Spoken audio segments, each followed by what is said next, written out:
नमस्कार दोस्तों, मैं सूरजमल आपके अपने यूट्यूब चैनल पे आप सब लोगों का स्वागत करता हूं। आज हम बात करने जा रहे हैं एक ऐसे स्टॉक की जो रिसेंटली गवर्नमेंट ऑफ इंडिया ने सेमीकंडक्टर पॉलिसी का अनाउंसमेंट किया है। उस पॉलिसी का सबसे बड़ा बेनिफिशियरी है। तो चलो वीडियो की शुरुआत करते हैं। उससे पहले स्क्रीन पे एक डिस्क्लेमर है, वो आप देख सकते हैं। कंपनी का नाम है केमकॉन स्पेशलिटी केमिकल्स लिमिटेड। हम इस वीडियो में इस कंपनी के बारे में पहले अबाउट द कंपनी पढ़ेंगे, कंपनीज के कौन से प्रोडक्ट हैं और इस कंपनी की पास्ट जर्नी क्या है उसके बारे में अध्ययन करेंगे। इस कंपनी के रेवेन्यू प्रोडक्ट वाइज और जियोग्राफी वाइज। फिर हम कंपनी का जो मार्केट शेयर है ग्लोबली कितना है और डोमेस्टिक के अंदर कितना है, टॉप क्लाइंट्स कौन से कंपनी के, इसके जो प्रोडक्ट हैं उनका एंड यूज़ क्या है, और इस कंपनी का प्रॉफिट लॉस और बैलेंस शीट के बारे में थोड़ा अध्ययन करेंगे। पास्ट डाटा और इस कंपनी का शेयर होल्डिंग पैटर्न्स है उसके बारे में पता करेंगे। कंपनी के फ्यूचर ग्रोथ किस पे फोकस है और इस कंपनी के जो एक्सपेंशन प्लान है वो क्या है, इस कंपनी के लिए कौन सी की रिस्क हैं, और conclusion of this video last में हम करेंगे कि इस कंपनी के शेयर को बाई करना चाहिए या नहीं करना चाहिए, या होल्ड करना चाहिए या सेल करना चाहिए। तो चलो वीडियो की शुरुआत करते हैं। कंपनी के बारे में पहले हम अध्ययन करते हैं। कंपनी है वो स्पेशलाइज्ड केमिकल बनाती है, जैसे HMDS, CMIC, जो नॉर्मली फार्मास्यूटिकल इंडस्ट्री और इनऑर्गेनिक ब्रोमाइड्स में काम आते हैं, जैसे ऑयल फील्ड इंडस्ट्री के अंदर भी काम आते हैं। HMDS है क्या चीज़? ये प्योरीफाइड हेक्सामेथाजाइलिन का एक केमिकल है। जो काम क्या आता है, ये बहुत सारी जगह काम आता है, लेकिन सेमीकंडक्टर्स का क्या रिलेशन है, क्योंकि ये जो प्योरीफाइड HMDS है ये सेमीकंडक्टर इंडस्ट्री के अंदर बहुत अच्छी मात्रा में काम में लिया जाता है। इस कंपनी का जो IPO है वो 21 सितंबर 2020 को ओपन हुआ था और 23 सितंबर 2020 तक चालू रहा था ओपन मार्केट में। 338 रुपये से लेके 340 रुपये की रेंज में इसका IPO आया था, और इसका जब IPO आया था तो ये 149 टाइम्स पे गुना सब्सक्राइब हुआ था। 149 टाइम्स इस कंपनी का IPO वो सब्सक्राइब हुआ था। और इस कंपनी के जो शेयर की लिस्टिंग है वो 1 अक्टूबर 2020 को हुई थी। इश्यू प्राइस के सामने 115% का प्रीमियम और 730 रुपये और 95 पैसे के प्राइस पे इस कंपनी का स्टॉक है वो लिस्ट हुआ था। तो सोच सकते हैं कि उस टाइम पे इसकी क्या डिमांड थी, और आज इस कंपनी का जो शेयर है वो छुपा हुआ है, लोगों की नज़रों में ही नहीं आ रहा। ये जो कंपनी है 1988 के अंदर इनकॉर्पोरेटेड हुई थी। हेडक्वार्टर इस कंपनी का है वडोदरा, गुजरात में। इस कंपनी की जो ऑफिशियल वेबसाइट है वो www.cscpl.com है। इस कंपनी के पास जो केस है वो 121.95 करोड़ रुपए का केस है, और कंपनी के ऊपर डेबिट है मात्र 4 करोड़ और 85 लाख रुपए का। टोटल शेयर्स इस कंपनी के जो ट्रेड करते हैं वो है 3 करोड़ 66 लाख 30,701। इंट्रेंसिक वैल्यू अगर हम निकालें वारेन बफेट साहब के इंडिकेटर और बहुत सारे इंडिकेटर है उनके बेस के ऊपर, तो 265 रुपीज़ की इंट्रेंसिक वैल्यू आती है। अब अगर मैं बात करूँ इसका, एक होता है जो सबसे बड़ा इंडिकेटर माना जाता है अल्टमैन जेड स्कोर, कि ये इस कंपनी की इंसॉल्वेंसी होने की चांसेज कितने हैं। तो अल्टमैन जेड स्कोर के हिसाब से निकला जाता है, तो इसका अल्टमैन जेड स्कोर है 19.08, जो बहुत ही अच्छा ज़बरदस्त जिसको बोल सकते हैं वो है। अगर नॉर्मली हम जो मार्केट में कैलकुलेट करते हैं कि एक से नीचे जब अल्टमैन जेड स्कोर होता है तो उसकी इंसॉल्वेंसी होने की चांसेज हैं वो ज़्यादा हैं, लेकिन मेरे हिसाब से 2 से नीचे वाली कंपनी को लोगों को बाय नहीं करना चाहिए नॉर्मली। तो इस कंपनी का तो 19.08 है, जो ज़बरदस्त है, अनबिलीवेबल है। कंपनी का मार्केट कैप 1349 करोड़ रुपए, करंट प्राइस 368। इस कंपनी का जो 52 वीक हाई है वो 569 है और लो है 330 रुपये। स्टॉक की P 22.5, book value 104, dividend yield 0, एक साल का ROC 28.9, ROE 22.6 और फेस वैल्यू 10। अगर ROC और ROE 20 से ऊपर है तो ज़बरदस्त माना जाता है, बहुत अच्छा माना जाता है। अब अगर हम बात करें इस कंपनी के प्रोडक्ट के बारे में, तो कंपनी है वो 4 वर्टिकल्स पे काम करती है। मेनली 3 वर्टिकल हैं, लेकिन चौथा वर्टिकल भी है इसका ऑयल फील्ड केमिकल्स। ये जो कंपनी है ये ऑयल फील्ड केमिकल्स के अंदर भी अपने काम आने वाले केमिकल्स बनाती है, जैसे calcium bromide liquid, calcium bromide powder, sodium bromide solution, zinc bromide solution. और दूसरा इसका जो वर्टिकल है वो फार्मा इंटरमीडिएट्स हैं, जिनके अंदर काम आने वाले केमिकल्स भी कंपनी बनाती है, जैसे हेक्सामिथाइल डिलाजेन, जिसको हम HMDS बोलते हैं, या HMDZ शॉर्ट फॉर्म में, chloromethyl isopropylene carbonate CMIC, trimethyl chlorosilane, hexamethyl disiloxane HMDSO, और थर्ड नंबर का है स्लेंज हेक्सामिथाइल डिजेलेजेन HMDS और HMDZ, trimethyl chlorosilane, hexamethyl disiloxane. और जो चौथा वर्टिकल है इसका वो है कॉन्ट्रैक्ट मैन्युफैक्चरिंग। अगर कोई कस्टमर इस कंपनी से अपना केमिकल का प्रोडक्शन करवाना चाहता है लार्ज स्केल में, तो आप ऑर्डर देके भी वो केमिकल का मैन्युफैक्चरिंग करवा सकते हैं। ये ऑन डिमांड लार्ज स्केल के अंदर जो आपको प्रोडक्ट की रिक्वायरमेंट है, केमिकल की रिक्वायरमेंट है, वो केमिकल ही कंपनी बना के देती है। तो इसका जो चौथा वर्टिकल है वो ऐसा फिक्स नहीं है कि ये करता ही है, जिस हिसाब से डिमांड मार्केट से आती है, कस्टमर की आती है, उस हिसाब से मैन्युफैक्चरिंग करता है। अब अगर इसकी हम पास्ट जर्नी देखें तो 1988 से आप देख सकते हो कंस्टेंटली कुछ ना कुछ ये इनोवेशंस या कुछ प्लांट एक्सपेंशन या कैपेक्स ये कंपनी करती ही रहती है। रिसेंटली भी इसने जैसे हम देखें 2019 के अंदर पहले 1200 मैट्रिक टन का CMIC का मैन्युफैक्चरिंग कैपेसिटी थी इसकी, जो 2019 के बाद में एक्सपेंशन करके 1800 मैट्रिक टन पर एनम की इन्होंने कर ली। और जो 7th इन्होंने प्लांट लगाया था 2020 के अंदर HMDS के लिए, उसमें भी ये अभी काम कर रहे हैं। अब अगर हम बात करें इसकी प्रोडक्ट के पोर्टफोलियो वाइज, जो प्रोडक्ट है उसकी रेवेन्यू ब्रेकअप, प्रोडक्ट वाइज अगर रेवेन्यू देखें इस कंपनी का, तो FY20 के अंदर HMDS था, उससे इस कंपनी का 50% रेवेन्यू आता था, जो FY21 के अंदर भी 50% जो रेवेन्यू है वो आ रहा है, कंटिन्यू है। CMIC उस क्षेत्र से वर्टिकल से FY20 के अंदर 13% का रेवेन्यू आ रहा था, जो FY21 के अंदर 35% पे आ गया। अच्छा खासा ग्रोथ हुआ, क्योंकि CMIC फार्मास्यूटिकल इंडस्ट्रीज से इस कंपनी को रेवेन्यू आता है, जैसे एंटीवायरल ड्रग्स हैं, तो उस क्षेत्र से, इस वर्टिकल से इस कंपनी का रेवेन्यू आता है। तो ये इंक्रीज हुआ क्योंकि कोविड के टाइम पे इन चीज़ों की रिक्वायरमेंट लोगों को ज़्यादा पड़ी है। ऑयल वेल कंप्लीशन केमिकल्स हैं, जो FY20 के अंदर 33% कंट्रीब्यूट करते थे रेवेन्यू के अंदर, जो FY21 के अंदर 13%, क्योंकि ड्यूरिंग कोविड है वो ऑयल की रिक्वायरमेंट कम पड़ी थी और उसका प्रोडक्शन भी कम हुआ था, उसकी वजह से जो उस वर्टिकल से जो रेवेन्यू था वो कम हो गया था। ज्योग्राफिकल अगर हम स्प्लिट देखें रेवेन्यू का, तो डोमेस्टिक से 71% आता है FY21 के अंदर, जो FY20 के अंदर 60% आया था। सेम वही रीजन है, कोविड के टाइम पे एक्सपोर्ट इंपोर्ट जो है वो मिनिमाइज हो गया था, इसकी वजह से जो मैक्सिमम जो इसका रेवेन्यू था वो डोमेस्टिक से ही आया, और डोमेस्टिक से जो रेवेन्यू है इसका इंक्रीज भी हुआ है। इंटरनेशनल FY21 के अंदर 29%, जो FY20 के अंदर 40% था, यानी कि इसका जो एक्सपोर्ट है वो FY21 के अंदर कम हुआ है। ये मेनली कौन से कंट्रीज हैं उनको एक्सपोर्ट करता है? USA, south Korea, Germany, China, Japan, UAE, और उसके अलावा भी बहुत सारी कंट्रीज हैं उनको ये एक्सपोर्ट करता है। अब अगर हम बात करें इसके मार्केट शेयर की ग्लोबली, तो HMDS का market share around 10% globally hold करता है, और CMIS का 40% मार्केट शेयर ग्लोबली होल्ड करता है।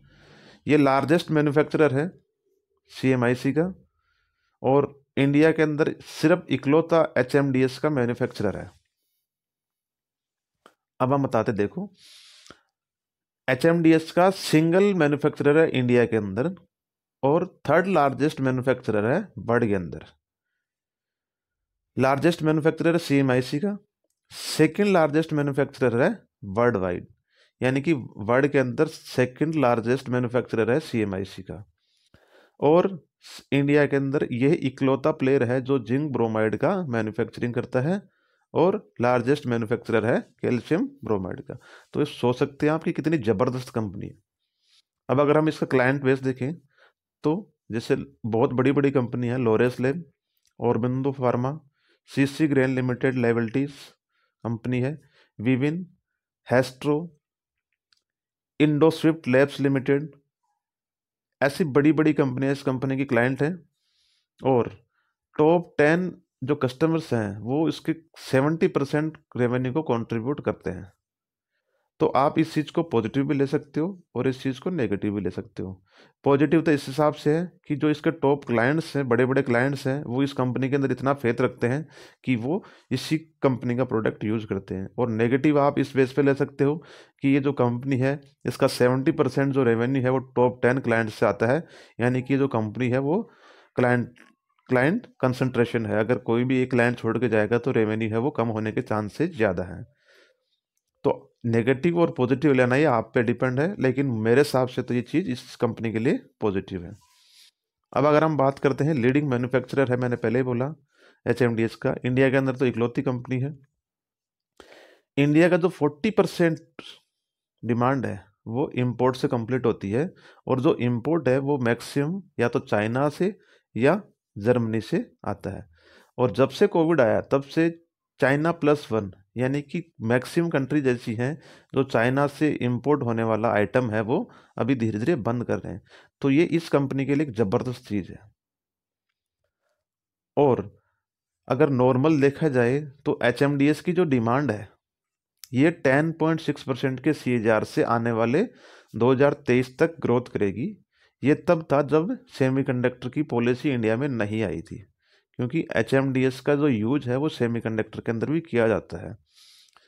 और सेमीकंडक्टर में जब इसका यूज किया जाता है और जब इंडिया में सेमीकंडक्टर बनेंगे तो इसकी डिमांड कितनी होगी, क्या होगी, ये किसी को नहीं पता। इसका भी हम आगे एनालिसिस करेंगे। जो CMIC है उसका 62% है वो इंडिया है वो इंपोर्ट करता है। और वो कहाँ से करता है, वो भी चाइना से इंपोर्ट करता है। क्यों? क्योंकि CMIC के प्रोडक्शन है सिर्फ वर्ल्ड में 2 ही जगह होते हैं, एक इंडिया के अंदर और एक चाइना के अंदर। तो चाइना से 62% CMI इंडिया जब इंपोर्ट करता है, और जब चाइना से आने वाला CMIC बंद कर दिया सभी कंट्रीज ने, तो उसकी डिमांड भी इसको अल्टीमेटली मिलेगी। और इसने HMDS और CMIC दोनों की जो कैपेसिटी है अभी रिसेंटली इंक्रीज भी कर ली है।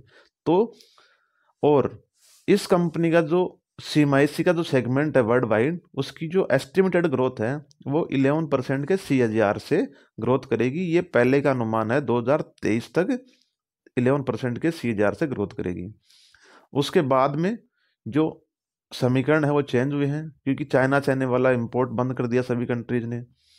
तो इस कंपनी के लिए चारों तरफ से बेनिफिट है। रिसेंटली इस कंपनी ने अपना एक्सपेंशन भी बढ़ाया है, कैपेसिटी भी इंक्रीज की है, और इंडिया में जो इंपोर्ट होता था चाइना से वो केमिकल भी बंद हो गया। तो इस कंपनी के लिए वो भी एक बिगेस्ट बेनिफिशरी है। अब अगर हम बात करेंगे HMDS जो केमिकल है उसका एंड यूज क्या, कहाँ कहाँ इसका यूज होता है। एक तो फार्मास्यूटिकल इंडस्ट्रीज के अंदर एंटीबायोटिक ड्रग्स है वो, उसमें इसका यूज होता है।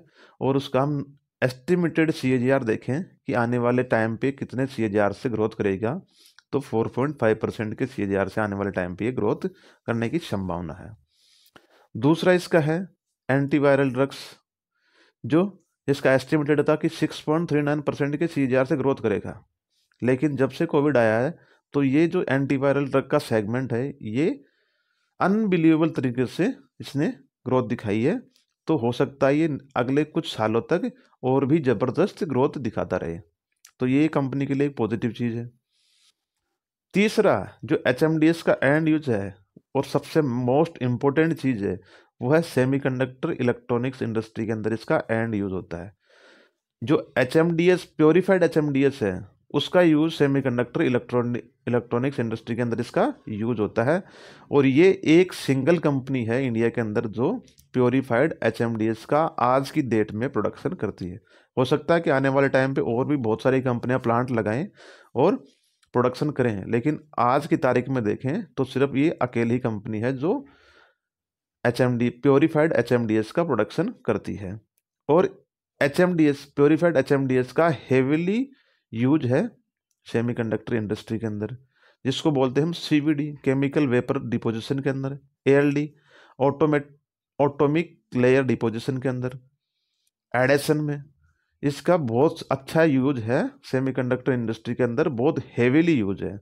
तो हो सकता है ये इस कंपनी के लिए एक टर्न अराउंड स्टोरी बने, और आने वाले टाइम पे ये स्टॉक यहाँ से पता नहीं कितना गुना रिटर्न दे सकता है, ये तो आने वाला समय ही बताएगा। लेकिन ये न्यूज है इस कंपनी के लिए बहुत ही जबरदस्त है। रबड़ इंडस्ट्री के अंदर भी इसका यूज होता है, इसका HMDS का।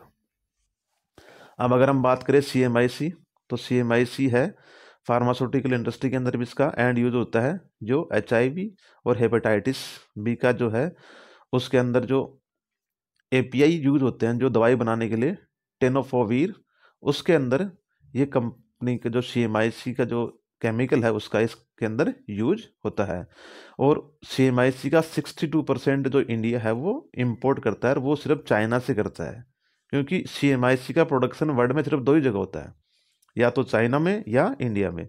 और इंडिया जो 62% चाइना से इंपोर्ट करता है, इंपोर्ट अभी बंद है। तो ये स्थिति इस कंपनी के लिए बहुत अच्छी पॉजिटिव चीज है। अब अगर हम बात करें कि जो ग्लोबली है 65% जो कंजप्शन है CMIC का वो इंडिया के अंदर होता है। लार्जेस्ट कंज्यूमर है इंडिया वर्ल्ड के अंदर, क्योंकि जो CMIC का प्रोडक्शन मैंने पहले ही बोला कि दो ही जगह होता है, इंडिया में और चाइना में। इंडिया के अंदर हम कंपनी देखें या चाइना के अंदर कंपनी देखें कौन कौन सी इसका प्रोडक्शन करती है, तो संगाई, टिशुन, इनर मंगोलिया, सेंटचेम, अंसुल स्पेशलिटी, हैंगसुई, फ्रूटी एंड पोसक, ये कंपनी है जो इस CMIC का प्रोडक्शन करती है। अब इस कंपनी के जो प्लांट हैं वो 7 प्लांट हैं, और सातों के सातों प्लांट हैं जो गुजरात के अंदर ही, गुजरात के जो वडोदरा सिटी है उसके आसपास ही सेटअप है। उसमें से इसके जो एक दो प्लांट हैं वो HMDS का प्रोडक्शन करते हैं, जिसके अंदर एक के अंदर नॉर्मल HMDS का प्रोडक्शन होता है, और एक जो प्लांट है उसके अंदर हाई प्योरीफाइड HMDS का प्रोडक्शन होता है। और जो एक प्लांट है वो मल्टीपर्पज है, जो दो प्लांट हैं इस कंपनी के वो CMIC के प्रोडक्शन में काम आते हैं, और जो दो प्लांट हैं वो ऑयल वेल कंप्लीशन केमिकल्स होता है उसके लिए यूज किए जाते हैं। जो फार्मा सेगमेंट है इसका, फार्मा केमिकल बिजनेस है, वो 60% ओवरऑल रेवेन्यू के अंदर अपना कंट्रीब्यूशन देता है। ये जो कंपनी अपने प्रोडक्ट कौन कौन से कंट्रीज को सप्लाई करती है, एक्सपोर्ट करती है, तो United States of America, Italy, South Korea, Germany, peoples of republic of China, Japan, United Arab Emirates, Serbia, Russia, Spain, Thailand and Malaysia. इस कंपनी का जो एक्सपोर्ट से जो रेवेन्यू है वो 40% आता था FY18 से लेके FY20 तक, जो अभी 17.57% की CAGR से कंटिन्यू ग्रोथ कर रहा था। तो आने वाले टाइम पे इसके और बढ़ने की संभावना है। जो ऑयल वेल कंप्लीशन केमिकल्स हैं, ब्रोमाइड्स हैं, उनका मार्केट में और भी क्या है, क्या उनका फ्यूचर है। तो जो ये इसका ग्लोबल मार्केट है for bromides, calcium, sodium and zinc, इसका यूज होता है जब ये बोरवेल करते हैं, उसके अंदर इसका जो प्रेशर होता है उसको कंट्रोल करने के लिए, मैक्स मतलब रिड्यूस करने के लिए और इंक्रीज करने के लिए इस केमिकल्स का इसके अंदर यूज होता है। और इसकी जो ग्लोबली डिमांड है वो 245 किलोटन है। मैन्युफैक्चरिंग फैसिलिटीज वडोदरा के अंदर ही है, गुजरात के अंदर। इसकी HMDS की जो अभी करंट मैन्युफैक्चरिंग कैपेसिटी है वो 4800 मेट्रिक टन है, जो पहले 1800 मेट्रिक टन थी, वो रिसेंटली इस कंपनी ने इंक्रीज करके 4800 मेट्रिक टन की है, जिसके अंदर 800 metric ton high purified HMDS की है, जो सेमीकंडक्टर इंडस्ट्री के अंदर यूज होगा। ये ऑलरेडी मैनेजमेंट ने पहले ही एक स्टेटमेंट में बताया है, जिसकी कैपेसिटी है 190 किलो लीटर। CMIC की 3200 मैट्रिक टन और वॉल्यूम रिएक्टर कैपेसिटी के हिसाब से 122 kilo litre. Oil well completion chemical capacity 15,000 metric ton. अब अगर हम बात करें इस कंपनी के प्रॉफिट एंड लॉस की बारे में, तो इस कंपनी का मार्च 2011 के अंदर जो सेल्स थी वो 22 करोड़ की थी, और वो वहाँ से धीरे धीरे इंक्रीज होते हुए अगर मैं मार्च 2021 की देखूँ तो 243 करोड़ की सेल्स इस कंपनी की एक साल की थी। और अगर हम TTM अभी करें तो 255 करोड़ की सेल्स ऑलरेडी ये 12 महीने, पिछले 12 महीने में कर चुका है। ऑपरेटिंग मार्जिन देखिए तो इस कंपनी की 12% है, 2011 में 12% थे, जो 2021 के अंदर 33%। तो इसने जो ऑपरेटिंग प्रॉफिट मार्जिन है वो काफ़ी अच्छी तरीके से इंक्रीज किया है, और आने वाले टाइम पे इस जगह पे मेंटेन रहे तो ये कंपनी के लिए बहुत अच्छी चीज़ रहेगी। नेट प्रॉफिट जो मार्च 2011 के अंदर 1 करोड़ था, वो आज 56 करोड़ है मार्च 2021 के अंदर। तो कम बेस होने के कारण इस कंपनी की जो अगर हम प्रॉफिट ग्रोथ देखें पिछले 10 साल में, 11 साल में, तो 60 टाइम्स इंक्रीज हुई है। तो क्योंकि कम बेस होने की वजह से इसका जो ग्रोथ है वो ज़बरदस्त रही है, और अभी भी ये छोटी कंपनी है, इसका मार्केट कैप है बहुत कम है, तो इसको यहाँ से बढ़ने की संभावना बहुत ज़्यादा है और ज़बरदस्त है। अगर हम इस कंपनी का EPS देखें मार्च 2021 के अंदर 15.40 रुपीज़।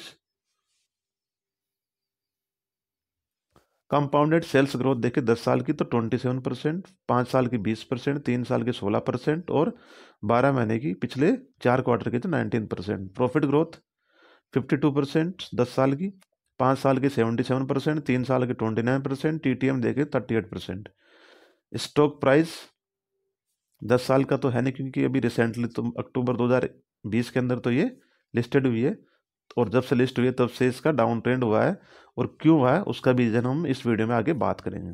ROE 10 साल का 31%, 5 साल का 35%, 3 साल का 33% और 1 साल का 23%। अब अगर हम बात करें इसके शेयर होल्डिंग पैटर्न्स की, प्रमोटर्स हैं इस कंपनी के अंदर 74.47% की हिस्सेदारी है वो होल्ड करते हैं, और मैक्सिमम जो प्रमोटर है वो 74.99% की हिस्सेदारी होल्ड कर सकता है सेबी के रूल के हिसाब से। तो अराउंड मैक्सिमम जो थ्रेश होल्ड पॉइंट है वहाँ तक प्रमोटर है वो इसके अंदर अपनी हिस्सेदारी रखता है, और प्रमोटर से अच्छा कंपनी के बारे में कोई नहीं जानता। तो जब प्रमोटर कंपनी में अपना कॉन्फिडेंस दिखा रहा है तो आप इसमें बिना डरे बिना झिझके अपना इन्वेस्टमेंट लंबे समय तक कर सकते हैं। FIS 0.09%, DIS 1.03%, पब्लिक की होल्डिंग है 24.41%, और जो पब्लिक की होल्डिंग है 24.41%, इसी होल्डिंग में से अराउंड 4.5% की जो होल्डिंग है वो एक ग्लोबल म्यूचुअल फंड हाउस है वो ओन करता है। तो ये इस कंपनी के लिए एक ज़बरदस्त चीज़ है।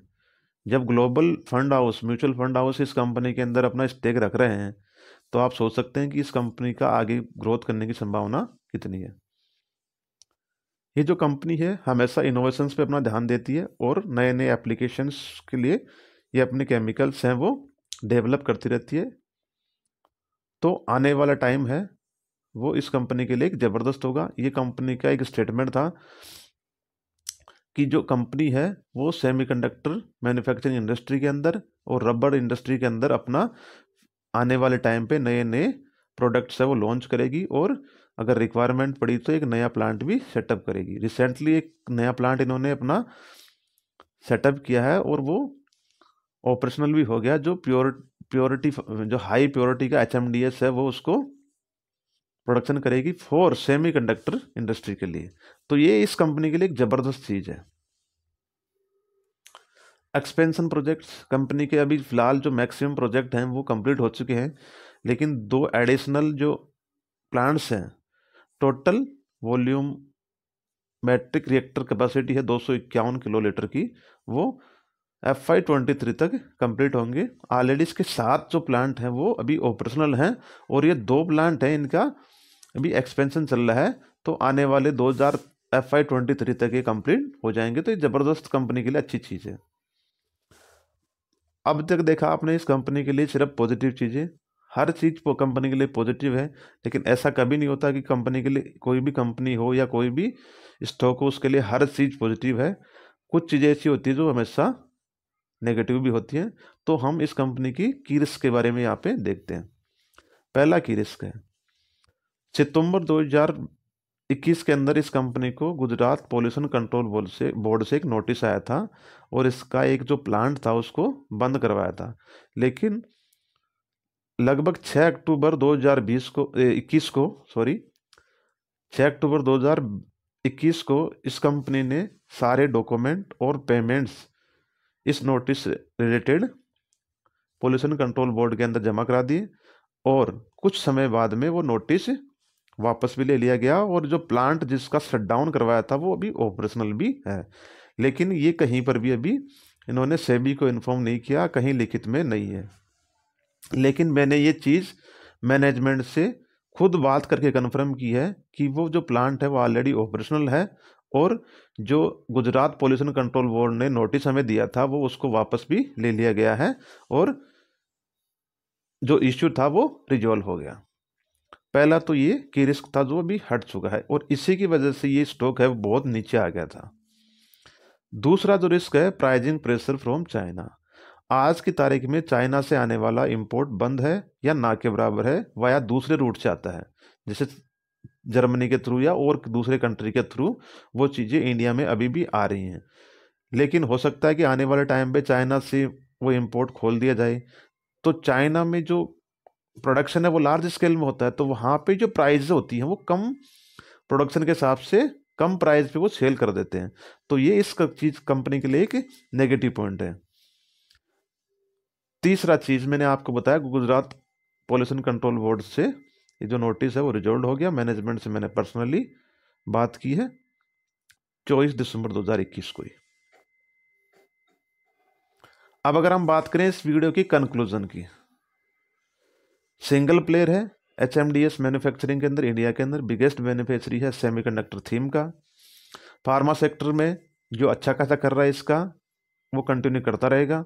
रिसेंटली इसने कैपेसिटी एक्सपेंशन किया है जो कंप्लीट हो गया और जो 2 प्लांट हैं इनके 251 किलोलीटर के वो 2023 FY23 तक कंप्लीट हो जाएंगे। तो उसके बाद में इसका रेवेन्यू है और इंक्रीज होने की यहाँ से संभावना है और जो बैलेंस शीट में 2023 के बाद में रिफ्लेक्ट होगा। मैनेजमेंट है वो बहुत एक्सपीरियंस है और कैपेबल है हर चीज़ को हैंडल करने में, क्योंकि आप देख सकते हो रिसेंटली जो चीज़ हुई सितंबर के अंदर गुजरात पॉल्यूशन कंट्रोल बोर्ड ने नोटिस दिया और अक्टूबर के अंदर ही वो चीज़ पूरी रिजॉल्व कर ली गई। तो मैनेजमेंट बहुत एक्टिव और बहुत ही वेल एक्सपीरियंस्ड है। तीसरी चीज़, इंडियन सेमीकंडक्टर इंडस्ट्री है वो अभी इनिशियल फेज बोल सकते हो या आप मतलब अबाउट टू स्टार्ट, मतलब अभी तक स्टार्ट ही नहीं हुई है। कुछ कंपनीज है जो बना रही हैं, जैसे HCL टेक है, विप्रो है, TCS है, ये कंपनी ऑलरेडी सेमीकंडक्टर बना रही हैं, लेकिन वो सिर्फ अपने खुद के यूज के लिए वो ओपन मार्केट में सेल नहीं कर सकती। लेकिन आने वाले टाइम पे बहुत सारी कंपनीज हैं जो अपना प्लांट सेटअप करेगी और उसका प्रोडक्शन भी, मैन्युफैक्चरिंग भी करेगी, डिजाइनिंग भी करेगी और असेंबली, पैकेजिंग, टेस्टिंग, हर काम यहाँ पे इंडिया में होगा। तो ये जो चीज़ है ये इस कंपनी के लिए यहाँ पे ज़बरदस्त बेनिफिशियरी है और यहाँ से डाउन साइड की संभावना नहीं है। क्यों? क्योंकि अभी तक वो इंडस्ट्री स्टार्ट ही नहीं हुई। जब जीरो पे कोई चीज़ है तो वहाँ से डाउन साइड तो नहीं हो सकती ना, माइनस में तो नहीं जा सकता। यहाँ से तो जो चीज़ है वो अप साइड ही अवेलेबल है इस कंपनी के लिए। तीसरी चीज़ है, अगर हम लास्ट इस वीडियो का कंक्लूजन निकालें तो आप इस स्टॉक को इन हर चीज़ को देखने के बावजूद आप अपने पोर्टफोलियो में शामिल कर सकते हैं और वो भी लंबे समय तक इंतज़ार कर सकते हैं। हो सकता है ये स्टॉक यहाँ से कई गुना रिटर्न भी दे सकता है आपको। तो उम्मीद करता हूँ ये वीडियो आपको अच्छा लगा होगा और आपके काम भी आएगा। ये वीडियो थोड़ा लंबा हो गया क्योंकि टॉपिक ही बहुत बड़ा लंबा है और ये जो कंपनी है इसके बारे में आप जितना पढ़ेंगे उतना ही कम है। आने वाला साल आपके और आपके परिवार के लिए अच्छा रहे। एडवांस में हैप्पी न्यू ईयर। आप और आपका परिवार स्वस्थ और सुरक्षित रहें। धन्यवाद।